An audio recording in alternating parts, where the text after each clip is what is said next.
And welcome to Counsel of the Day with Shanrae, and I am Shanrae. We are here, week 4, part 1. This is our final week, guys, and then I'll see y'all again in November. But I'm so happy to see. Welcome, Instagram family, YouTube family, Facebook family, LinkedIn family, TikTok family, Snapchat family, and X family. So good to see y'all on tonight. We got a lot to move on. I got a little bit of video to show y'all, but I want to thank y'all for participating this month. This has been an enlightening month, talking about if we know better, can we do better? Should we do better? And the initial reaction is not necessarily. Okay, it just depends on the situation. So, with that being said, let me move this further. I am a degree counselor. I am going to play a video soon, but I wanted to start this out. I'm a degree counselor. I acquired my degrees from Ashford University. This is my website disclaimer for my fellow counselors and theorists. Let me open this back up. That's my bio. I'm not going to go into it. And I'm a Christian counselor. Let me open this up for you, then close it back. It is Deuteronomy 31:6, the NIV version. Be strong and courageous. Do not be afraid or terrified because of them, because the Lord your God goes with you. He will never leave you, nor will he forsake you. And I'm standing on that. I'm not trying to push down my beliefs on anybody, but I am a Christian counselor. All right, so let's move this along. And I couldn't get on Facebook on last Thursday. I'm on now, so okay, good. All right, I want to make sure that I can interact with you all. This is an open platform. If y'all have any questions, feel free to ask. If you have any comments, I will highlight them. All right, so these are my key points for tonight. Let me open them up, and then I'm gonna. All right, so number 1, it's called lower the barrier. Number 2, let's reframe the mental narrative. All of us, we all have to do that, reframe our mental narrative. Number 3, we're going to rewire our reward system, because you got to have a reward system, guys. One of my reward systems is going to get my coffee from Starbucks, y'all. Anybody that know me, I got to get my coffee from Starbucks, okay? Number 4 is the Lotus Method. That's what we're going to be highlighting this week. The Lotus Method. Number 5 is the origin. Number 6 is why we hate to do the hard things. Number 7 is the core framework, which is the 4 phases of the Lotus Method. Then we have our takeaway, and we have our quote. Hey, Keith, how you doing? So good to see you. Yes. All right. So let's move this on, because I am going to play a video shortly, and it's going to give you a little highlight about the Lotus Method, where we're going to be talking about, hey, anti-perm, how you doing? That's my niece, Laisha. How you doing? So it's part of the Lotus Method is training your brain to do the hard things. In order to do this, it requires lowering our initial resistance, rewiring how we process discomfort, and building momentum through small, actionable steps. We've been talking about it. Week 1, we talked about that 2-minute strategy. I love you too, Keith.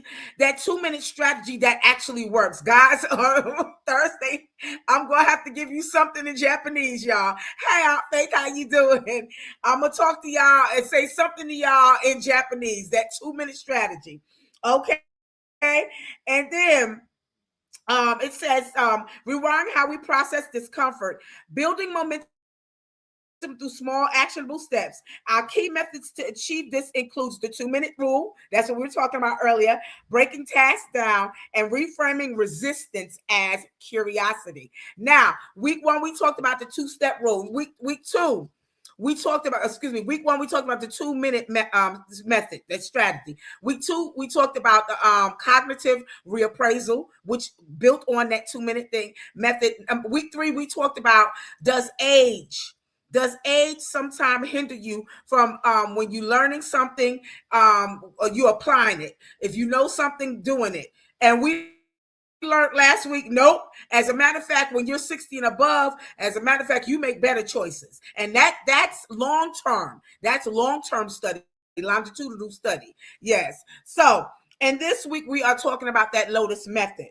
how we can help reframe our thought pattern and don't be and learn how to counteract doing hard things in our mind, what seems to be hard, but making it simpler.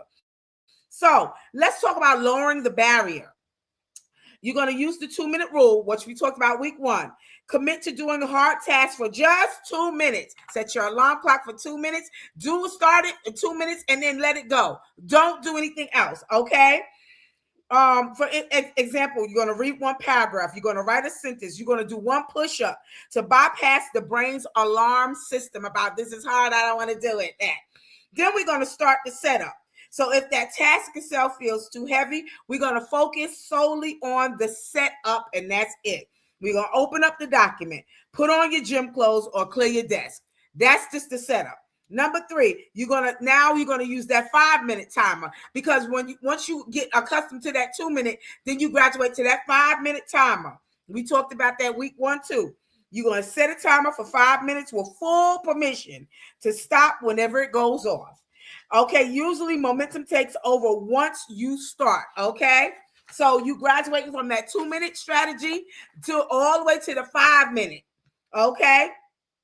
And for visual demonstrations on how breaking down massive tasks to trick your brain into eliminating overwhelmed things. So now we're going to reframe the mental narrative. And let me move this on because I want to make sure that you're seeing this. Nope, let me go back. All of that is here. We're going to reframe the mental narrative. Number 1, investigate your resistance. Instead of judging yourself for being lazy, because a lot of us do that. Stop judging yourself. Don't do that. Don't judge yourself, call yourself lazy. Instead, we talked about this on week 1 and 2, which week 2 was the cognitive reappraisal. Instead of saying that you're lazy, just say, I'm curious about this now. Curious about the underlying fear, or curious about uncertainty that's triggering the avoidance. Get curious about why you keep avoiding this. Then you're going to reframe. Well, like for instance, saying have to as choose to. We talked about that on week 2. Shift your internal language from an obligation to an autonomous choice, okay, which activates your brain's reward pathways. So instead of saying, oh, I have to do this, say I choose to do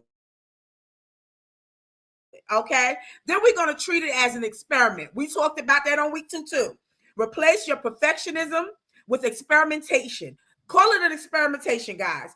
Experimenting with writing messy ideas for 10 minutes or 5 minutes, or which removes that ego threat, okay?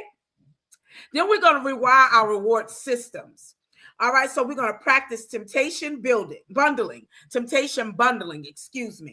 Pair a difficult or mundane task with an immediate positive ritual, like drinking your favorite coffee or listening to a preferred podcast. Then you're going to celebrate immediately. Don't wait. Acknowledge the completion right away with a small physical win or a celebration to release your dopamine and signal your brain that effort leads to reward, okay? So I'm just doing a recap of week 1 and week 2. All right.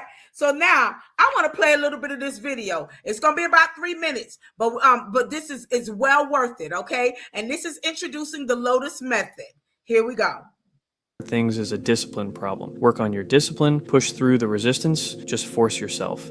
Okay, I'm going to go back because I don't know. Most people think doing hard things is a discipline problem. Work on your discipline, push through the resistance, just force yourself. And maybe that works for some people, but for a long... Okay, so let me go back. I'm going to stop this for a minute because for some reason it's really janky. And I don't know why it keeps going back to like it's already played out. So I'm going to try to reactivate this video once again, guys. I hope I don't have to. Looks like I may have to. I'm going to remove it and let me remove it from the studio and let me add it back again. Give me one moment. Okay, because for some reason it's a bit janky today. Think doing hard things is a discipline problem. Work on your discipline, push through the resistance, just force yourself. And maybe that works for some people, but for a long time it didn't work for me, and I've watched it not work for a lot of people who are genuinely trying.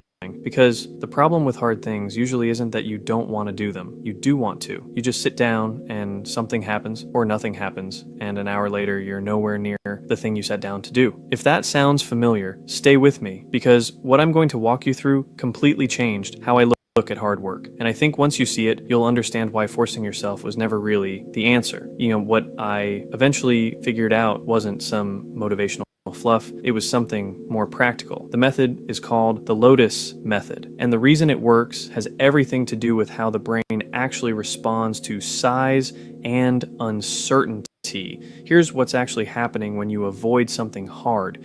Your brain is a prediction machine before it's anything else, before it's creative, before it's intelligent, before it's capable of building anything. It's constantly scanning for what's coming and trying to keep you safe from it. And when it looks at a big, undefined task, something with unclear edges, uncertain difficulty, no obvious starting point, it registers that as a threat, something it can't fully model, and it responds the way it responds to anything threatening, which is to move away from it. This is why the Instagram feed wins at the exact moment you were supposed to start. The feed is known, safe and predictable. The task is none of those things. And your brain, doing exactly what it was built to do, chooses the known thing every time. The Lotus Method works because it solves this problem directly. It takes the thing the brain is treating as a threat and the big undefined task and makes it completely visible before you start. Every component and every small action nested inside the larger one. The brain that was looking at a wall suddenly has a map, and a mapped thing is a completely different psychological object than an unmapped one. So here's how it actually works. Take a piece of paper, draw a 3x3 grid, 9 boxes total. In the center box, write the main thing you're trying to do, whatever it is. Launch the channel, finish the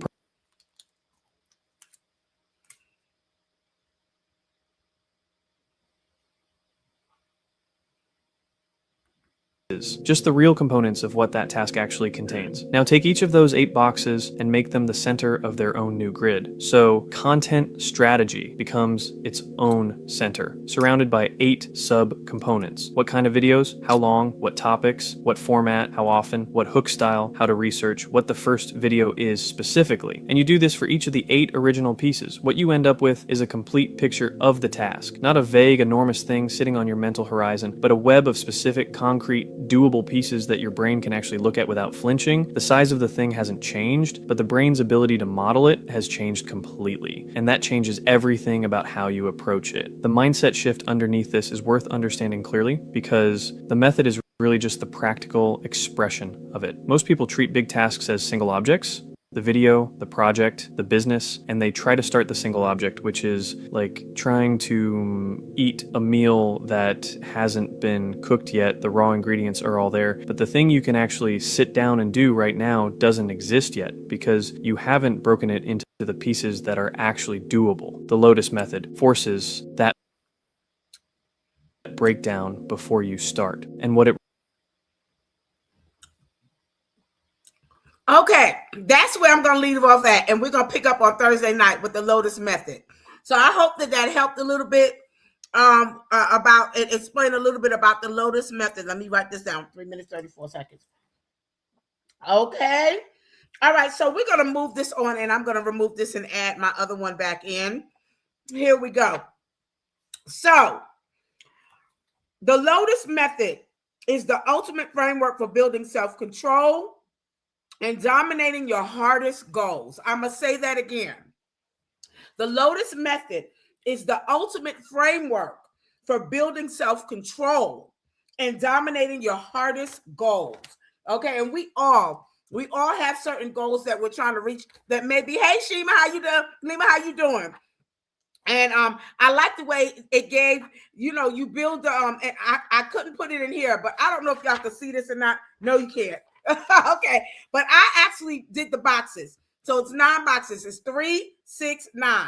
And it's like that. And then you put whatever you're trying to do, you put it in there. Okay, what you're going to do, and you're breaking it down to 9 different steps. And the visual is something that's going to help you move forward. Let me move this along my PowerPoints so y'all can see the visual right there. All right, so I'm going to say it one more time. The Lotus Method. The Lotus Method is the ultimate framework for building self-control and dominating your hardest goals. The Lotus Method, okay? Let's move on to the origin. And this is the main thing. And the origin, I have it broken down here. Hold on, let me open this up to make sure that y'all are seeing what I'm seeing. Okay, and that's the core. Let me move back. All right. So the origin, the name comes from the lotus flower, which grows in shallow, murky, stagnant water. To bloom, a lotus has to slowly push its way through thick, heavy mud to reach the surface. But when it finally breaks through, it emerges completely clean, beautiful, and totally unaffected by the dirty environment that it came from. Woo, that's a preach right there, y'all. That's a preach right there. So in ancient Buddhist texts, this serves as a powerful metaphor for the human mind. It suggests that we all have the capacity to do incredibly hard work while remaining entirely untouched by the inherent discomfort of that task. It means that no matter what happens around you, that nothing can change your worth, your inherent or your self-worth. Okay, even if you're facing chaotic, exhausting, or unimaginable situations each day, those circumstances do not define your value. That's what this Lotus Method is about. Just like the lotus flower emerges from muddy waters, completely pure, your life and your character can shine brightly right in the middle of difficult circumstances, guys. All right. So notice a crucial detail here. The mud never actually disappeared while the lotus was trying to grow around it. The mud never disappeared. The swamp is still murky and the resistance is still there. In the same way, the Lotus Method doesn't promise to make your hard task magically easy, nor does it wait for your life to become perfect. See, we've been talking about that perfect stuff. Okay. Instead, it teaches us how to move through the discomfort differently. And that's what we was talking about week 2, that cognitive, how we reset our mind frame and we look at something difficult and try to find something positive out of that difficulty and focus on the positive rather than the negative. So the whole point of this method is brutally simple. Hard things are hard. Can I get an amen from somebody? Facebook, Instagram. Hard things are hard. We know that, right? Hard things are hard. Okay? But instead of whining about it or dwelling on it, instead of fighting against reality, wishing that it were easier, we're going to accept the mud. We're going to protect our inner worth, and we're going to move through it anyway. Okay? Well, number thing, we're going to, first of all, hard thing, we know that hard things are hard, right? All right. But instead of sitting there acting like it's not or whatever, okay. Hey, hi, Felicia. How you doing? Instead of acting like hard things aren't hard, we ain't going to whine about it. We're not going to fight against it. What we're going to do is we're going to accept the mud. We're going to protect our inner worth. And we're going to move through it anyway. That's what this Lotus Method is all about. So let's move on to why we hate the hard things. And we're going to navigate through this stuff. Why we hate the hard things. And I'm moving too fast, I believe. I'm moving too fast. Here we go. Why we hate the hard things. All right. So our brain is a total comfort junkie. Our brain loves comfort. I love comfort. I can't stand being uncomfortable. Okay. And our brain is the exact same way. Okay. It's a total comfort junkie. Our brain evolved to protect us from wild predators and not to help us write essays or build businesses. Okay. The moment that we face a difficult task, our emotional brain, the amygdala, it flags it as pain. And it triggers a threat response, while our restless monkey mind frantically looks for any excuse, like suddenly cleaning your room or checking emails to escape the discomfort. and the delay the pain is associated with. So there's always something that our brain tries to distract us with to get away from the discomfort or the pain of, hey Helen, how you doing? The pain of having to deal with something. Again, we're now talking about why we hate hard things. So basically, our biology is hardwired to dodge the mud. That's that Lotus Method, guys, or to dodge the hard and difficult task, okay? But trying to fight our biology using pure willpower can be exhausting. The Lotus Method doesn't try to change our brain's ancient wiring. It completely bypasses it. And here is exactly how it negates all of the excuses so that we can finally get to work. So let's move on now to our core framework. And let me make sure that this is where we at. The core framework. Here we go. Okay, deep focus. Let me go back because I still think I'm going to. So the core framework is the 4 phases of the Lotus Method.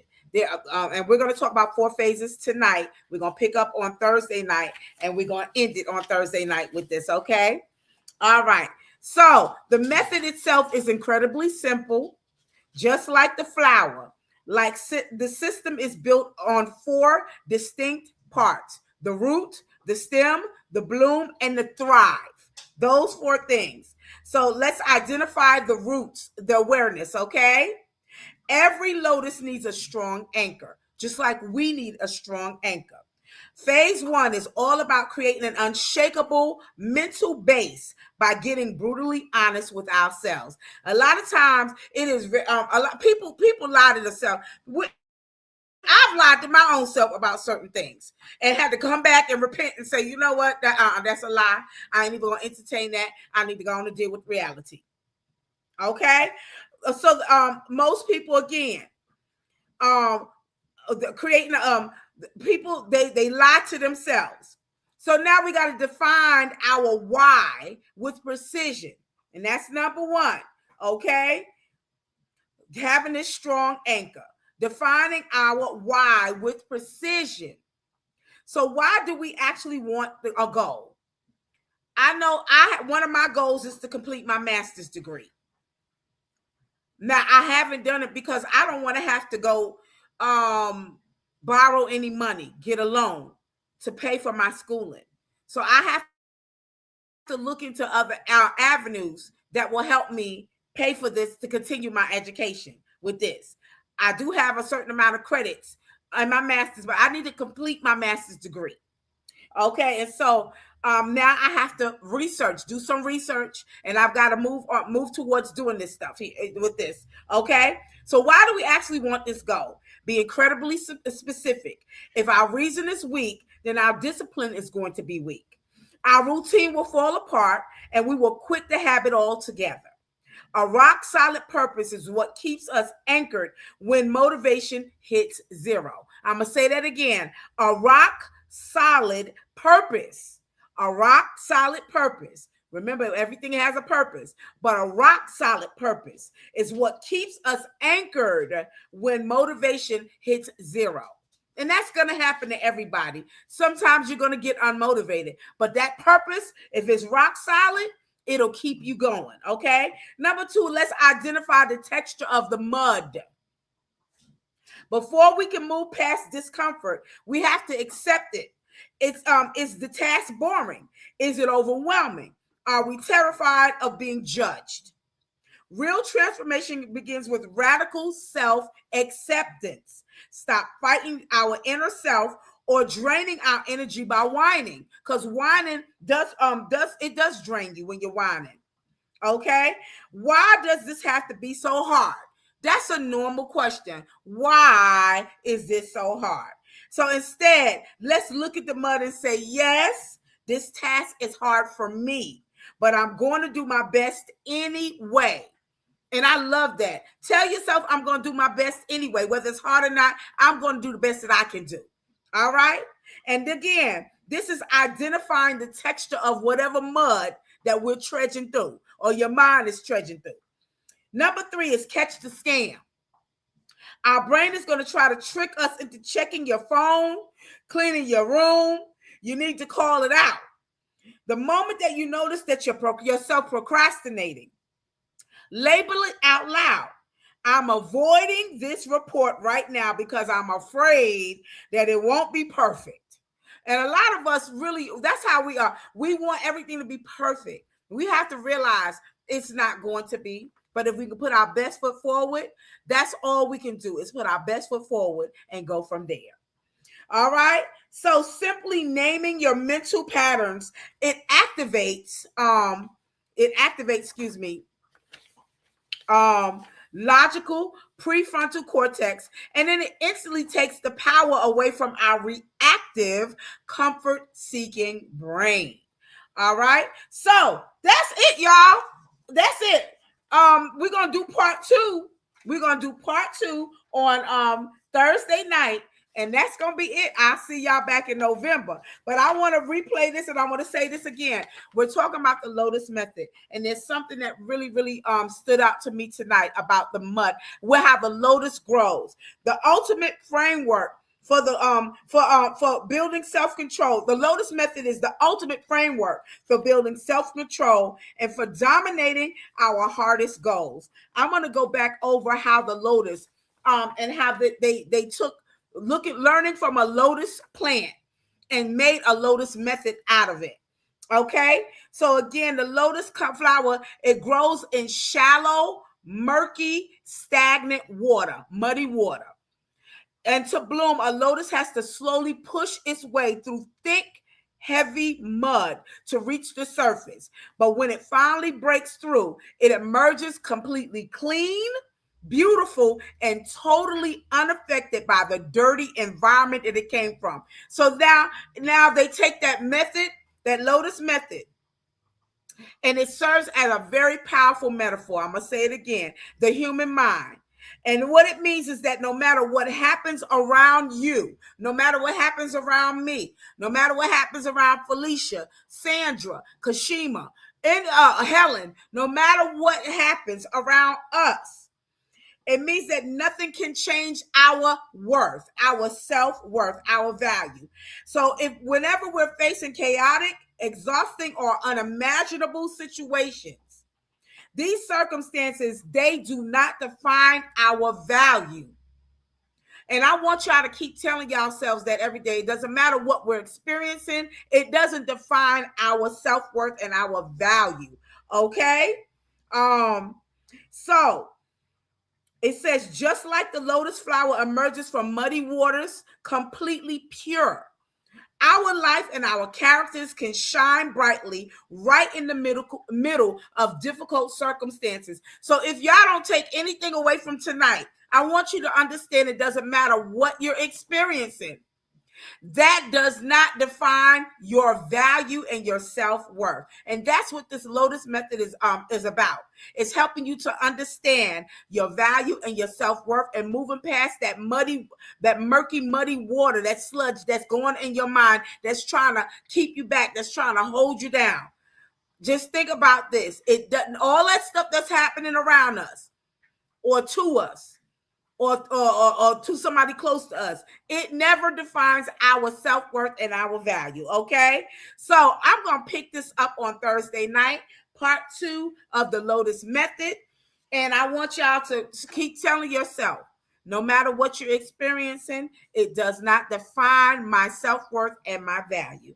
Okay, so let me move on to my service announcements. Okay, and where is the rest of my stuff at? Oh, maybe I didn't print it out. Okay, I guess I didn't print it out. I was moving so quick, y'all. I got so much going on this week, but it's okay. I always have something set up and fall back on. All right, so our takeaway for tonight, it's a little different than what it's been, and let me move this on. I wanted to do this takeaway tonight. So it says the work of change requires us to overcome a misconception. We believe that we need the very thing that we're trying to give up, and we can only detach from them bit by bit. So as we find a better reality to attach to, Also bit by bit. Okay. So I like that. I wanted to say this one on tonight because it's so true. It goes so well with this Lotus method. All right. Though again, the work of change requires us to overcome a misconception. We believe that we need the very thing that we're trying to give up, and we can only detach from them bit by bit. Okay, as we find a better reality and attach to that one bit by bit. All right, so let's move on to our quote. It is our duty as men and women to proceed as though the limits of our abilities do not exist. Pierre de Chardin. All right, let me open up my website. This is for my fellow theorists. This is where I got my longitudinal study from. Okay, and let's move on to my service announcements. Better Up. Create a personal professional transformation through expert coaching. www.betterup.com. If you're looking for a life coach, betterup.com. Our next is Add a Plus Community, empowering adults with ADD, ADHD, and OCD to live their best lives. Remember, a different brain requires a different approach. www.addapluscommunity.com. Next is betterhelp.com. So if you're looking for a safe space to speak with a licensed professional online, BetterHelp offers affordable counseling sessions for individuals, couples, and for the entire family. www.betterhelp.com. And now 988 Crisis Helpline, where help is available. You can connect with people that you can trust if you're struggling or you know someone who's struggling. It's okay to share your feelings. The 988 Lifeline provides 24/7 free and confidential support for people who are in distress, prevention and crisis resources for you or your loved ones, and best practices for professionals within the United States. 988 Crisis Helpline. All right, and this is Learning RX, guys. I love this organization. I'm gonna keep saying it. It's been around for well over 30 years. So this is for people who want to become better learners, thinkers. They said consider adult brain training. Okay, they're people who've graduated from their program. The average graduate improved their IQ by 13 points. During their period of brain training, they made significant gains in skills like their working memory, their long-term memory, and also their attention. www.learningrx.com. All right. So if there is a past Counsel of the Day with Shanrae series that you missed or you just want to rewatch, go to my YouTube channel at Shanrae Price. Like, subscribe, and hit the bell. And then select any past series that you choose to watch. And last but not least on tonight is I'm a professional one-on-one counselor. If you're interested in professional one-on-one counseling services, feel free to contact me via my Facebook Messenger at Shanrae Owens or any of my social media platform sites, or you can contact me email me to ShanraeCheriePrice@gmail.com. I'm a lifestyle strategist, and my aim is to aid you in your life's goals and your life's dreams. Y'all have a wonderful night. This is Tuesday. I know a lot of people have to go to work in the morning. Thank y'all for joining me on tonight. I will see y'all Thursday night. That's my final night for August. And we're going to finish up with the Lotus Method. And I'm going to do a salutations with y'all in Japanese by using that 2-minute strategy, learning it. And I'm going to try to get Google Translate on here so y'all can understand what I'm saying. And I will see y'all Thursday night, our final night for this month. Then after that, I'll see y'all in November 2026 for the month of November. We're going to finish the year out. Y'all have a blessed night. See y'all Thursday. Good night, everybody.